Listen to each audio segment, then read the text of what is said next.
आराखडा time bound आपल्याला उपलब्ध करून देणं अपेक्षित आहे. टाईम बाउंड आराखड्याचा अर्थ असा आहे की जो शासन निर्णय निर्गमित झाला होता त्याच्यामध्ये मला वाटतं मार्च अखेर 28पर्यंत हे 1800 कोटीची कामं पूर्ण होणं अपेक्षित होतं. त्यातल्या काही कामांना आता सुरुवात झाली आहे, काही कामं भूसंपादनामुळे थोडेसे पेंडिंग आहेत आणि इतर काही कामं आहेत ज्याचं पाईपलाईनमध्ये प्रोग्रेस तर दिसतो आहे. आपल्याला हे सांगत असताना कल्पना या बाबतीतली द्यायची आहे की जे मोठे विषय आहेत, मोठे विषय म्हणजे आपले भक्त सुविधा केंद्र, त्यातल्या अधिकांश भक्त सुविधा केंद्राचं टेंडर आता निघालं आहे, अंतिम टप्प्यात आहे. कदाचित एक आठवड्या 15 दिवसामध्ये त्याची प्रक्रिया आहे ती पूर्ण होईल आणि मग भूमिपूजनाची प्रक्रिया एप्रिल अखेर किंवा मेमध्ये करण्याचं आपलं नियोजन आहे. दुसरा मोठा विषय आहे तो म्हणजे दर्शन मंडपाचा. सर्वांच्या म्हणण्यानुसार आपण दर्शन मंडप अशा ठिकाणी घेतला आहे की भाविक जे आहेत ते आपल्या महाद्वारातनंच आत जाणार आणि तिथनं दर्शन मंडपात जाणार, जो महाद्वारातनं आत गेल्यानंतर डावीकडच्या बाजूला असणार आहे. आपण आता जो दर्शन मंडप घेतो आहे तिथे थोडं ग्रेडियंट किंवा स्लोप्स जास्त आहेत, व्हॅली आहे, दरी आहे, आपल्याला कल्पना आहे. तर तिथे इंजिनिअरिंगचं काम थोडंसं चॅलेंजिंग आहे, पण त्याची डिझाईन वगैरे ची प्रक्रिया आता सुरू करण्यात आलेली आहे. आणि दुसरं महत्त्वाचं काम भूसंपादनाची प्रक्रिया झाल्यानंतर तेच राहणार आहे. त्याच्या व्यतिरिक्त आपण रस्ते घेतो आहे आणि परिसराचा विकास वगैरे. तिसरा मुद्दा महत्त्वाचा आहे तो म्हणजे आपला 108 फीटचा पुतळा, तिथे होणारं म्युझियम आणि खाली आपण जे रामदऱ्याला लागून मोठा बगीचा करतो आहे आणि रामदरा तलावामध्ये पाण्याशी संबंधित जी ॲक्टिव्हिटी करणार आहोत त्यात बोटिंग असेल आणि तत्सम गोष्टी आहेत. तर हे सर्व जे आहे ते आता दर आठवड्याला पाठपुरावा करून प्रोग्रेस जो आहे तो आम्ही त्याच्या बाबतीतला घेणार आहे. आणि मी म्हटल्याप्रमाणे 15 दिवसामध्ये ब्रॉड मास्टर प्लॅन जो आहे, टाईम बाउंड मास्टर प्लॅन आपल्याला उपलब्ध होणार आहे. दुसरीकडे पुरातत्व विभागाकडनं मंदिराचं जे काम चाललं आहे त्याचाही आपण आढावा घेतलेला आहे आणि आपलं नियोजन असं चाललं आहे की येणाऱ्या काळामध्ये जे खांब आहेत त्याची प्रक्रिया जरा थोडी फास्ट व्हावी. खांब आता शिफ्टिंगचे काम लवकरच सुरू होईल. मोठं क्रेन आणून आपल्या मंदिराच्या शेजारी क्रेन लावून हे दगडी खांब जे आहेत ते आत आणण्याची प्रक्रिया जी आहे ती देखील लवकरच सुरू होणार आहे. आणि आपलं मंदिराच्या बाबतीतला जो मुद्दा होता, शिखराच्या बाबतीतला मुद्दा, ते IIT-कडनं अजूनही अहवाल म्हणावा तसा आलेला नाही आहे. त्यांनी 1 आठवड्यात देतो म्हणून आपल्याला सांगितलं आहे. तर येणाऱ्या आठवड्यामध्ये त्यांचा अहवाल येणं अपेक्षित आहे, कारण काही टेस्ट केले होते. ते टेस्टचे रिपोर्ट्स आता IIT-कडे देण्यात आलेले आहेत, त्याचाही आम्ही फॉलोअप करतो आहे. तर थोडक्यात आराखड्याच्या बाबतीमध्ये आता दर आठवड्याला आपण रिव्ह्यू घेणार आहोत. त्याच्यामध्ये जो काही अपेक्षित प्रगती आहे ती झाली का नाही हे बघितलं जाणार आहे. एकीकडे आराखडा, दुसरीकडे पुरातत्व विभागाकडनं होणारं काम. यालाच संलग्न अजून एक निर्णय परवा आपण घेतला आहे, तो म्हणजे महाद्वाराच्या जवळ तातडीने एक लिफ्ट करण्याच्या बाबतीतला. आपल्याला माहिती आहे की अनेक आपले भाविक असतात ज्यांची खूप इच्छा असते, तीव्र इच्छा असते, त्यांना आईच्या मंदिरापर्यंत पोहोचताना खूप त्रास होतो आणि काही जण जाऊच शकत नाही. त्यामुळे लिफ्टचं आपण कॉम्प्लेक्स करणार आहे, परंतु सध्या एक तरी मोठी लिफ्ट लवकर व्हावी याचा आराखडा पुढच्या 15 दिवसात तयार होईल. लिफ्ट जी आहे ती आत्ताचं महाद्वार आहे त्या सेक्शनमध्ये करण्याचं चाललं आहे आणि तिथे गेल्यानंतर थोडं खाली जाऊन एक बोगदा टाईप करायचा आहे आणि मग आपल्याला मंदिराच्या जवळ डायरेक्टली चालत जाता येऊ शकेल किंवा व्हीलचेअरने, असं नियोजन आहे. माझी वैयक्तिक अपेक्षा आहे की एक 6 महिने मॅक्झिमम 9 महिन्यामध्ये ही लिफ्ट तरी सुरू व्हावी. एवढं सगळं आपण करत असताना भाविकांची तातडीने ही सोय झाली तर अनेकांना मदत होणार आहे. तर तो विषय हाताळायचं ठरलं आहे. आणि या बाबतीतला अजून एक मुद्दा म्हणजे आपण अर्बन प्लॅनिंग, म्हणजे जसं तिरुमलाला किंवा इतर काही नियोजित प्लॅन्ड शहरांमध्ये जसं असतं तसं पुढच्या 50 वर्षाचा विचार करून तुळजापूरचा आराखडा आणि नियोजन, म्हणजे आता पिण्याच्या पाण्याची सोय असेल, अंडरग्राऊंड ड्रेनेज सिस्टम असेल, आता इलेक्ट्रिसिटीच्या बाबतीतले विषय असतील, याचं सर्वाचं नियोजन जे आहे ते अर्बन प्लॅनिंग च्या माध्यमातून पूर्ण आराखडा मास्टर प्लॅन करायचा आणि जसं पैसे उपलब्ध होतील, जशी गरज पडेल त्या पद्धतीने कामं फेज मॅनरमध्ये म्हणजे टप्प्याटप्प्याने करायचे. तर याचं देखील नियोजन आता आपण सुरू केले आणि येणाऱ्या महिन्याभरामध्ये अर्बन प्लॅनिंग जे आहे त्याचा कन्सल्टंट म्हणजे त्याच्याबद्दल आपल्याला नेमकं पूर्ण हे प्लॅनिंग करून कुठली एजन्सी देणार तर ती एजन्सी ठरवण्याची प्रक्रिया देखील आपण हाती घेतोय. महिन्याभरामध्ये अर्बन प्लॅनिंगचा कन्सल्टंट आपण निश्चित करू. म्हणजे एकीकडे आराखडा आपला आहे 1800चा, त्याच्यानंतर मंदिराचं काम होतं आहे, दुसरीकडे आपलं रस्त्यांची कामं आहेत, आपलं अंडरग्राऊंड ड्रेनेजचं काम आहे, आपण इलेक्ट्रिसिटीच्या केबल्स या सर्व जमिनीच्या खाली टाकायच्या म्हणतोय, वरनं ओव्हरहेड लाईटच्या केबल नको, हे सगळं जे नियोजन आहे तर त्याचा मास्टर प्लॅन असल्याशिवाय आपल्याला हे सगळं काही करणं शक्य होणार नाही. यातली दुसरी बाब म्हणजे जे आपले सर्व नगरसेवक आणि नेतेगण आहेत, काही राजकीय आणि काही अराजकीय लोक यांची मदत घेऊन आपले साधारण 50 वेगवेगळे महत्त्वाचे विषय आहेत तुळजापूर शहरातले, त्याची जबाबदारी आपण वाटण्याची प्रक्रिया सुरू केली.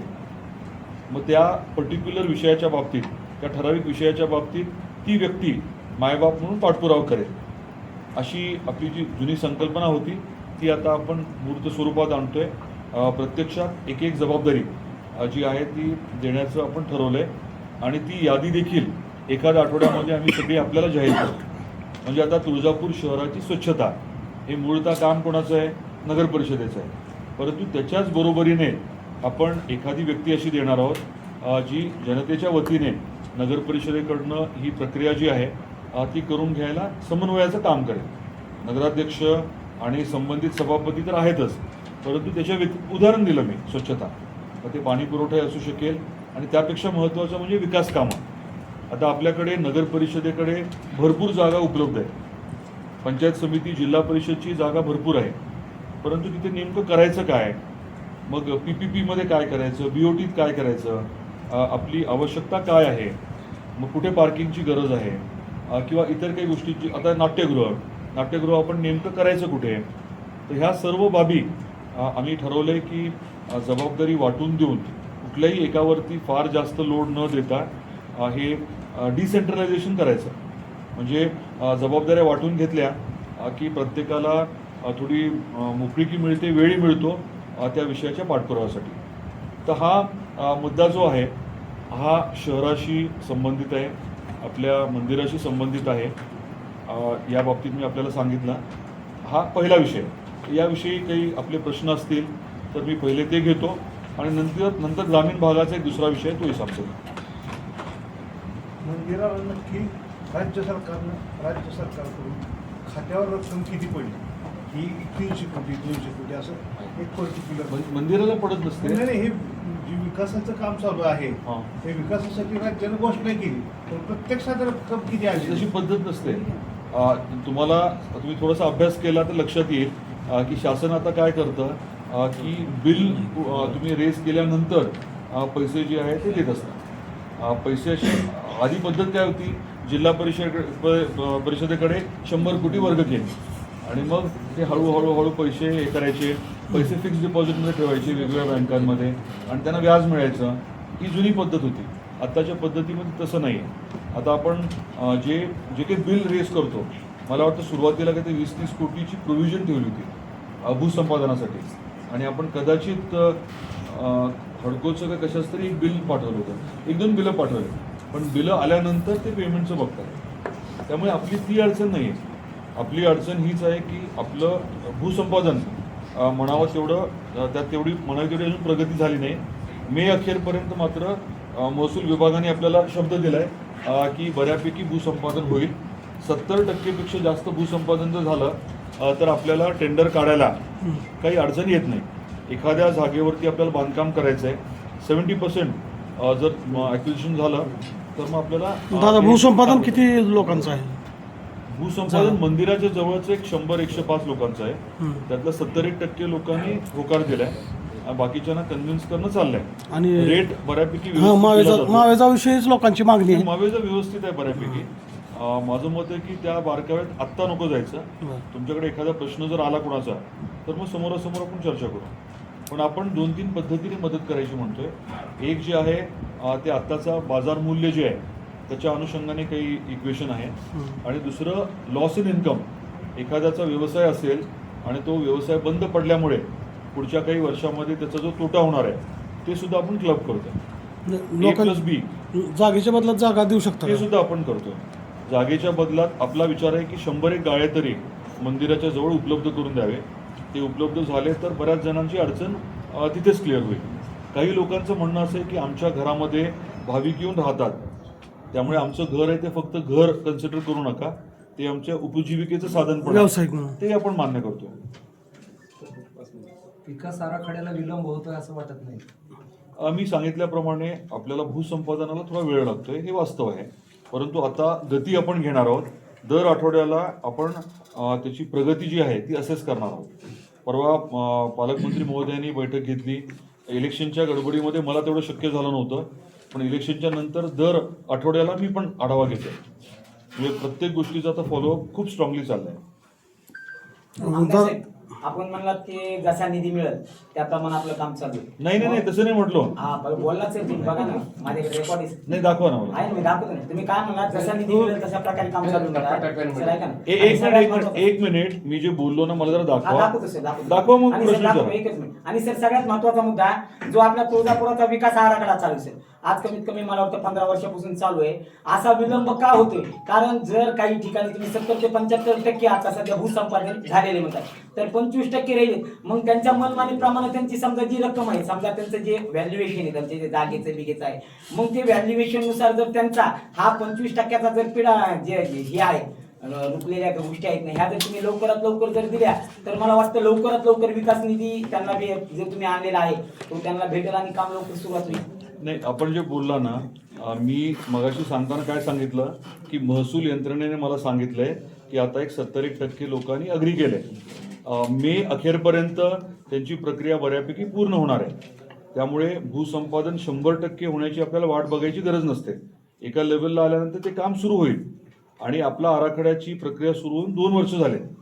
तेवढा जास्त वेळ नाही झालेला. महत्त्वाचा सगळ्यात मोठा विषय काय की निधीच्या बाबतीत सरकार कुठेही अडचण येऊ देणार नाही. काम झालं की पैसे मिळतील. काम होण्यासाठी आता दर आठवड्याला आपण फॉलोअप करतोय. आणि महसूल यंत्रणा ही जी आहे ती आता अगदी चीफ मुख्यमंत्री कार्यालयापासून आपले पालक सचिव असतील सगळेच जण आता पूर्ण ताकदीने या विषयामध्ये मागे लागलेले आहेत. दादा, दर्शन मंडपाचा आपण म्हणलं की थोडंसं नवीन बदल झालाय आता, तो कसं झालाय? बदल काही नाही झाला. मी हे म्हटलं की इंजिनिअरिंग वाईज तिथे दरी वगैरे असल्यामुळे थोडं चॅलेंजिंग आहे.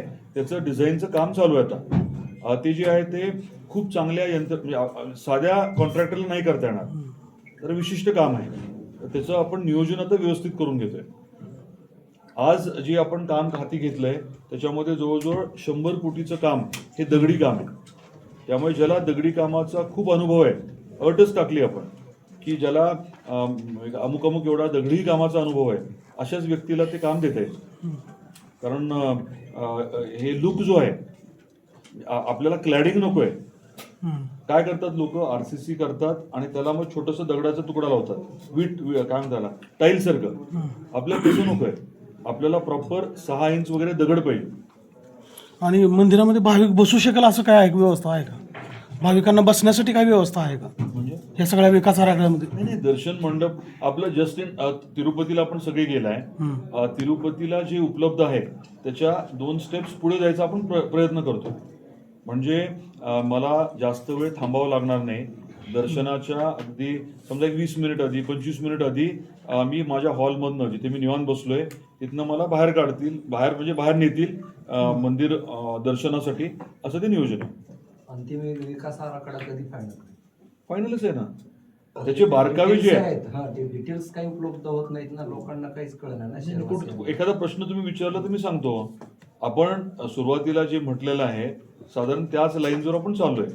आपण काय म्हटलो, सगळ्यात महत्वाची काय सगळ्यांची मागणी होती की आपल्या महाद्वारातनं एंट्री पाहिजे, बरोबर आहे. ते आपण ऍब्सोल्युटली मान्य केलं. त्या अनुषंगाने पूर्ण डिझाईन केली. दुसरं म्हणणं काय होतं की दर्शन मंडप जो आहे तो महाद्वाराच्या जवळ पाहिजे. मग महाद्वारातनं आत गेलं की डावीकडे लगेच दर्शन मंडप केलं आपण. तिसरा मुद्दा काय होता की कुलाचारासाठी जागा उपलब्ध करावी. मातंगी मंदिराला लागून आपण पश्चिमेकडे जी जागा घेतोय, पश्चिमेकडे खाली जी जागा ॲक्वायर करतोय ती पूर्ण कुलाचारासाठी ठेवतोय आपण. त्यामुळे जे अपेक्षित होतं, आता आरदवाडीकडनं फार जास्त विकास नको म्हटले, फक्त रस्ता पाहिजे. ठीक आहे म्हटलं आपण, तिथे आपण रस्ता उपलब्ध करून देतोय. मातंगी देवी मंदिराकडे तुम्ही कुलधर्म कुलाचारासाठी डावा त्याच्या ठेवताय. पश्चिमेच्या बाजूला. हा, बरोबर आहे. हो. किती आहे जागा तिथं, म्हणजे कुठले कुठले साधारण एक 12,000 स्क्वेअर फीट जागा आहे. हा. आणि आता ह्या आठवड्यामध्ये संबंधित लोकांबरोबर बैठक घेऊन तिथे त्यांना काय पाहिजे हे 1, 2, 3, 4 आपण मागणार आहोत. आणि मग ते कसं बसवायचं ठरवू आपण. म्हणजे आता कट्टा पाहिजे का, तुम्हाला रूम पाहिजे, किती रूम पाहिजेत, एक मजली पाहिजे का 2-3 मजली पाहिजे, हे त्यांच्याकडनं फीडबॅक घेऊ आणि मग एक आराखडा त्याचं डिझाईन तयार करून परत एकदा चर्चा करू आपण. आणि आता हे तुम्हीच सांगितलेलं, यापूर्वी तर कुठं असं डिटेल्समध्ये किंवा असं नाही, आपण काय करतोय, सगळ्याच गोष्टी ज्या आहेत ना एकदम कन्फ्युजिंग होऊन जातात लोकांना. त्यामुळे जशी गरज पडेल तसं आपण एक एक विषय सांगतोय ना. आता मंदिराला जे आपण बाहेरच्या मोठ्या मंदिराला गेलो किंवा कोल्हापूरला गेलो तर प्रवेश महाद्वार जास्त संख्या आहे. आता एवढ्या संख्येनं ह्यात महाद्वाराच्या संख्येत काय वाढ होणार आहे? नाही, महाद्वार एकच असणार, परंतु मंदिराकडे जाणारे जे रस्ते आहेत तिथे आपण 4 मोठे काय म्हणायचं आता कमानी करतोय. मोठ्या कमानी करतो. कमान म्हणजे रस्त्यावरती कमान करतोय मोठी, पण महाद्वार एकच असणार. तिरुपतीला जाताना कसे कमानी मोठ्या भव्य मोठ्या कमानी करणार आपण. आपला 2 टाईपच्या कमानींचा आता विचार आहे. शिवाजी महाराजाचा जो दरवाजा आहे आपला, हो. तिथून जाय सगळं तिथे शक्य आहे ना का? कमान तिथे. त्याच्या बाजूने आहे का? नाही, छत्रपती शिवाजी महाराजांची जी पुतळा आहे ना, हां. पुतळ्यापासून मंदिराकडे जाताना जो तो कोपरा आहे ना, तिथे मोठी कमान आहे ना. आता ते चॅरिटी कमिशनरच्या ऑफिसमध्ये थोडासा इश्यू आहे म्हणून अडकले, टेंडरही झाले त्याचं. असे 4 आपण शहरात करणार आहे. 4 कमानी शहरात आणि 4 कमानी हायवेवरती, अशा 8 कमानी होणार आहेत. नाही, कमानी नाही, मी मंदिराचे महाद्वार म्हणतोय मी. महाद्वार एकच असतो. महाद्वार कसं वेगळं? कोल्हापूर सारखं प्रवेशद्वार म्हणतात. कोल्हापूर प्रवेशद्वार 4 आहेत ना, प्रवेशद्वार कोल्हापूरला. जुनी ती आपण कमानी करणार. नाही, मध्ये मंदिरामध्ये जाण्यासाठी रस्ते आणि बाहेर येण्यासाठी रस्ते असं म्हणतोय. आपण काय विचार करतोय की महाद्वाराच्या इथनच लोकांनी जायचं हां. आणि महाद्वाराच्या तिथनच बाहेर यायचं. बरं. आता महाद्वारातनं ठीक आहे, आता हे समजा आपलं महाद्वार आहे. हम्म. मी मंदिराकडे चेहरा करतोय, तर आपण काय करणार आहे, हे महाद्वाराच्या इथनं सगळ्यांनी आत जायचं. महाद्वाराच्या शेजारी जे ॲक्विजिशन करतोय इथनं सगळ्यांनी वर यायचं बाहेर. तिथे आपण एस्केलेटर करतोय. तुम्हाला कदाचित ते आधी बोललो नसेल मी. नाही. पूर्ण हेवी ड्युटी एस्केलेटर करतोय आणि पायऱ्या करतोय. म्हणजे भाविकांना ज्यांना शक्य आहे चालणं ते पायऱ्याने चढत येतील आणि बाकीचे एस्केलेटरने येतील. आपलं नियोजन जे आहे ते म्हणजे लोकांना कमीत कमी त्रास कसा होईल किंवा त्रास कसा होणार नाही याचं करतोय. VIP मुवमेंट आपण एकदम वेगळी करून टाकतोय. म्हणजे लोकांना त्या VIP मुवमेंटमध्ये काही त्रास होऊ नये. लिफ्ट मधून VIP जाऊ शकतात की? लिफ्ट जी आहे ते मी जी म्हटली लिफ्ट ती सर्वसामान्य लोकांसाठीची लिफ्ट आहे. VIPचं प्लॅनिंग आहे ते अजून वेगळं आहे आपलं. 108 फूट तुम्ही स्टॅच्यू उभा करता. हो तो फायनल झालेला आहे. हो. नाही, फायनल म्हणजे 108 करायचं फायनल झालंय. मी मगाशी सांगितल्याप्रमाणे काहीतरी 12-14 एंट्री आल्या होत्या. त्याच्यातले 5 कला संचालनालयाने त्या कमिटीने फायनल केले. पण त्या 5 मध्ये पण काही प्लस काही मायनस होतं. त्या 5ही जणांना आपण आता पत्र दिलंय कमिटीने की तुम्ही हे प्लस आहे योग्य आहे, हे मायनस आहे, ह्याच्यात ही दुरुस्ती करा. आणि त्यांना 45 दिवसाचा वेळ दिलाय. परत एकदा मूर्ती करून द्या म्हणून. 108 फूट स्टॅच्यू आहे, जर जाण्यासाठी रस्ता कुठून असणार? हे रामदरा तलावाला लागून जे शेजारी आपण बगीचा करतोय त्या बगीच्याच्या तिथनं वरती पायऱ्या पण असतील आणि व्हेकल जाण्यासाठी सोय करणार आपण. कार्ड ज्यांना चालणं शक्य नाहीये ते कार्ड घेऊ शकतील. कार्डने जाता येईल. अजून एक रस्ता टेस्टच्या कॅम्पसवरनं करता येईल बाय रोड, पण शक्यतो तो वापरायचा नाही आपल्याला. शक्यतो तो वापरायचा नाही. त्याचं नियोजन अजून कम्प्लीट नाहीये. आपण टाटा इन्स्टिट्यूटची 10 एकर जागा त्यांना मागितली आहे. त्याच्या बदल्यात 10 एकर द्यायचं ठरलंय. त्याची प्रक्रिया चालू आहे आता. टाटाला 10 एकर पहिलीच आहे ना, त्यांना 100 एकर. 100 मधली आपण त्यांना मागतोय. आपण जे लोकेशन फायनल केलंय ना ते टाटाच्या कॅम्पसमध्ये आहे. बरोबर. मग त्यांची 10 द्यायची म्हटलं तर ते आपल्याला 10 मागतायत. आपण देतो म्हटलंय. सरकारकडे ते प्रस्ताव आपण पाठवतोय. दादा दर्शनानंतर लोकांनी तिकडे जायचं 108 पुतळ्याच्या मूर्तीकडं का तिकडून इकडे यायचं? नाही, तो दोन वेगळे विषय आहेत ना. आपण हे सगळं का करतोय? आलेले भाविकांनी 2 दिवस राहावं, दर्शन करून इथे आपल्याकडे शांत राहावं, मग दुसऱ्या दिवशी तिकडे जावं, तिसऱ्या दिवशी पाचुंद्याला जावं, 1-2 दिवस तरी राहावं. आपल्याला इथे रोजगार निर्मिती जी करायची आहे, इथे आपल्याला इकॉनॉमीला जो बूस्ट करायचा आहे, त्यासाठीचं हे नियोजन आहे. आता आपण 125 कोटीचा प्राणी संग्रहालय म्हणतोय. त्याचं कारणच हे आहे की आलेले लोक जे आहेत भाविक, त्यांनी आईचं दर्शन घेऊन 1-2 दिवस तरी राहावं. ह्याच्यामध्ये लोकांना फ्री काय मिळणार आहे का? सगळे पेडच व्यवस्था आहे? सगळंच पेड असणार, पण जर समजा कोणी गरीब असेल कुटुंबातला तर त्यांची वेगळी सोय करणार आपण. समजा नॉर्मल रेट 100 असेल, एखादं गरीब कुटुंब असेल शासनाच्या निकषाप्रमाणे तर ते 10 रुपयात होऊन जाईल. मोफत ठेवणं हे कदाचित योग्य राहणार नाहीये, कारण प्रत्येक ठिकाणी आपल्याला वर्ल्ड क्लास साफसफाई पाहिजे. हे जे काही करतोय आपण हे जागतिक स्तराचं करायचं आपल्याला. जे करायचंय ते आम्ही पैसे सरकारने दिले, जनतेचे पैसे आहेत, जे काम आहे ते एकदमच चांगलं करून घ्यायचं आपल्याला. दादा पहिले प्राधिकरणामध्ये पापनास तीर्थ त्याचं काम केलं तर बरं. दुःखी आहे एकदम. सगळं नाही, दुःखीपेक्षा ते अर्धवट आहे. बगीचा झाला नाही नाही नाही, आपण तुम्ही नका काळजी सांगा करू. तुम्हाला हां. आणि किती वर्ष झालं त्याला 15 वर्ष झालं तसं पडलं ते. पुन्हा इथं ग्रंथालयात हे आहे, आपलं मला कल्पना आहे. परवा जाऊन मी त्याच्या समोर एक बिल्डिंग बांधली आहे, बघितली का तुम्ही? अर्धवट इमारत आहे. आणि खाली गेल्यानंतर बघा तुम्ही, इथं दिसते. म्हणजे ते जे लायब्ररी होती ना, त्याच्या समोर एक अर्धवट बिल्डिंग बांधली. लायब्ररी ओढण्या म्हणून म्हणतात. मंदिरामध्ये काय फक्त कन्स्ट्रक्शन करणे हा एक विषय झालेला आहे. म्हणजे होता म्हणा, नाही, पूर्वी पण झालेलंच आहे ना, ते मान्य होता करायला होता पाहिजे. म्हणायचो. आता तुम्ही आहात ना सगळे, नीट लक्ष द्या ना. बरं एक हे म्हणतो की आपशिंगा रोड हो ते लातूर 10 बायपास हो. आज 4 कोटीच्या मागणी आहे, कारण ते रोड लहान आहे तेव्हा अपशिंगा रोडचे नमन तांड्यापासून ते बायपास हा. पर्यंत पुलापर्यंत बरं, ते जरा मोठा करावा. ते लहान त्यामुळे थोडे एक माझ्याकडे निवेदन येऊ द्या ना, आपण करू ना. नाही, मला द्यायला लावा ना, हा विषय घेऊ ना. मग तुम्ही म्हणता ते मान्य आहे मला, मान्य आहे मला. एक व्यवस्थित सह्या घ्या लोकांच्या, एक निवेदन द्या आणि आपण करू ना सर. त्या प्रमाणे आमदार साहेब, आपल्या तुळजाभवानीच्या पावननगरीमध्ये 108 फुटाचं जे छत्रपती शिवाजी महाराजांचं स्मारक तयार करून त्यांची लूट केली आणि कुठेतरी थांबवा असं यापूर्वी पण तुम्ही सूचना दिल्यानंतर बंद झाले होते, पुन्हा ते थांबताय. नाही, आपण सूचना दिल्या होत्या ते जळकोट नळदूरच्या तिथे दिल्या होत्या. तिथे मग तुमचं लक्ष जास्त नाही आहे. जाता येता तुम्ही नीट फिल्म करून पाठवायला ना मला. आता पुढचं करा, फिल्म करून पाठवा. काय माहिती का, भाविक येतील आता 5 कारमध्ये 5च भाविक असतील. आत्ता मी 1 तासापूर्वी सोलापूर कारमध्ये 5 भाविक होते. ते त्यांची गाडी, आता कारमधला भाविक आहे कुठल्या जास्त लोक नसतील, पण ती विनाकारण हॅरेसमेंट आहे ना. कशासाठी आहे? फोटो बिटो काढून मला पाठवा ना. नाही, विषय कसा माहिती साहेब याच्यामध्ये, हो, होईल ना. नाही नाही, आज मी विलासला पाठवलं तिथे, तर बिलकुल चालणार म्हणून सांगायला गेले ते निघून. आता रोज जायचं म्हणून सांगितलं. नाही, काय कारण नाही ना साहेब. 100-200 रुपये तर कशासाठी गरीबाची माणसासाठी, आपला विषय नाही. ठीक आहे. तुम्ही जे म्हटला त्याला एडशीला सुद्धा तसंच आहे. ठीक आहे. तांबवाडी Naldurg SP state highway संभाजीनगरचे number काढून लावा. स्वस्त मंडळ जे ठराव होते आता काय ठराव होते, आम्हाला काहीतरी, आम्ही तर सगळे अनभिज्ञ नाही. आमचे काय म्हणणं आहे की जो तुमचा काही ठराव होईल काय असेल ते असेल, ते आम्हाला ठरावाची माहिती तर किमान द्यायची, सोय करायची, सोय व्हावी.